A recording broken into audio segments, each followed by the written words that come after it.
Hi friends, welcome to విజయనా cooking and blogs. మీరంతా ఎలా ఉన్నారు? బాగున్నారా? నేను బాగున్నానండి. మీరంతా కూడా బాగుండాలని మనస్ఫూర్తిగా కోరుకుంటున్నాను ఫ్రెండ్స్. ఈరోజైతే మినప పొట్టుతో వడియాలు అనేది పెట్టబోతున్నానండి. మినపప్పు అయితే నానబోసాను. ఆ మినపప్పుతో పిండి వడియాలు అంటాం కదా, కూర వడియాలని కూడా అంటాం. మినపిండి వడియాలు అవి పట్టిన తర్వాత పొట్టు ఉంటుంది కదా, ఆ పొట్టుతో కొంచెం మినప్పిండి కూడా కలిపి వడియాలు అనేది పట్టబోతున్నానండి. అవి అయితే చాలా టేస్ట్గా ఉంటాయి, హెల్త్కి కూడా చాలా మంచిదండి. మనం చాలా వరకు జనరల్గా మనం ఇడ్లీ, దోశ ఇవన్నీ వేసినప్పుడు మినపొట్టు అనేది మనం తీసివేస్తాం కడిగిన తర్వాత. కానీ కొంచెం అన్నా ఉంచుకున్నట్లయితే అందులోనే ఉంటుంది సారం అంతా కూడా. ఈ మినప పొట్టు అనేది చాలా టేస్ట్గా అయితే ఉంటుందండి. ఒక్కొక్కరు అయితే విడిగా పొట్టుని కొంచెం కూడా క్రష్ చేయకుండా వడియాలు కూడా పట్టుకుంటూ ఉంటారు. ఈ మినపప్పు పొట్టు శుభ్రంగా కడిగి 1-2 సార్లు పక్కన పెట్టుకున్న తర్వాత అది నేనైతే మిక్సీ పట్టాను. కొద్దిగా బరకగా పట్టిన తర్వాత అప్పుడు పిండి అయితే ఏదైతే రుబ్బానో మినపిండి కూడా కలిపానండి. కొంచెం సాల్ట్ వేసాను, అల్లం పచ్చిమిర్చి కూడా వేసి ఇలా వడియాలు పడుతున్నాను. పలచగా పట్టుకోవాలి. అందులో కొంచెం నానబెట్టిన సగ్గుబియ్యం కూడా వేసాను ఫ్రెండ్స్. చాలా టేస్ట్గా అయితే ఉంటుంది.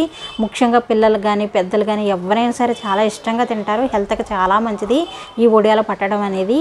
ఈ మినపిండి వడియాలు మీకు ఎలా ఉన్నాయి అనేది కామెంట్ సెక్షన్లో నాకు తెలియపరచండి. మీరంతా కూడాను టేస్ట్ అయితే చాలా బాగుంటుంది, సూపర్గా ఉంటుందండి.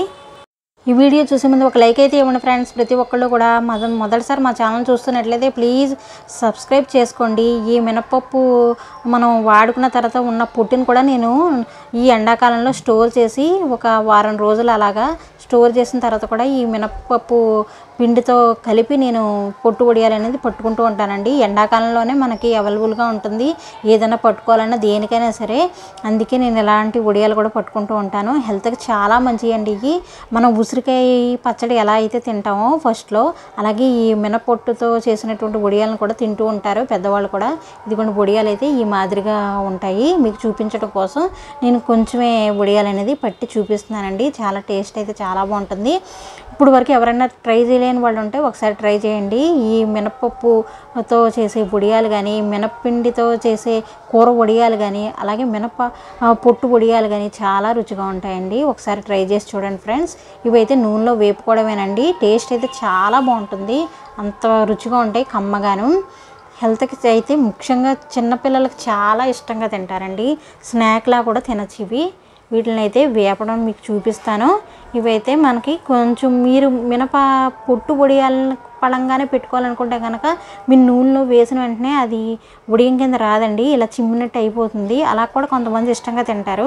నేనైతే ఇలా మిక్సీలో క్రష్ చేశాను కనుక మనకి వడియంగా ఉంటుంది, చాలా బాగుంటుంది. ఈ వీడియో కనుక నచ్చితే ప్లీజ్ లైక్ చేయండి, షేర్ చేయండి, కామెంట్ చేయండి. అలాగే మా ఛానల్ని సబ్స్క్రైబ్ చేసుకోవడం మాత్రం మర్చిపోకండి ఫ్రెండ్స్. ప్రతి ఒక్కళ్ళు కూడా ఇప్పుడు వరకు మా ఛానల్ చూసి సబ్స్క్రైబ్ చేసుకున్న ప్రతి ఒక్కళ్ళకి కూడా చాలా చాలా థ్యాంక్స్ అండి. ఈ మినపొట్టు వడియాలను అయితే ఒకసారి ట్రై చేసి చూడండి. ఇందులో సగ్గుబియ్యం వేసాం కనుక మంచి టేస్ట్ అయితే ఉంటుంది. వడియం కూడా చక్కగా గుల్లగా వస్తాయి, చాలా టేస్ట్గా ఉంటుందండి. ఇలా ఒకసారి ట్రై చేసి చూడండి ఫ్రెండ్స్. ఇదిగోండి ఇలా వేపుకొని తీసుకోవడమే. మీకు కొంచెం ఇంకా క్రిస్పీగా కావాలనుకుంటే క్రిస్పీగా కూడా వేపుకోవచ్చు. అది మీరు తినేదాన్ని బట్టి వేపుకోవడమే. చాలా టేస్ట్గా అయితే ఉంటాయి. ఇలాంటి వడియాలు చేసి పెట్టుకోవడం వల్ల వర్షాకాలం మనకి స్నాక్లా కూడా తినచ్చు, రైస్లో కూడా తినచ్చు, అంత సూపర్గా ఉంటాయండి. ఈ వీడియో ప్రతి ఒక్కరికి నచ్చింది అనుకుంటున్నాను. మా ఛానల్ని సబ్స్క్రైబ్ చేసుకోండి friends. Thank you for watching. Thank you అండి.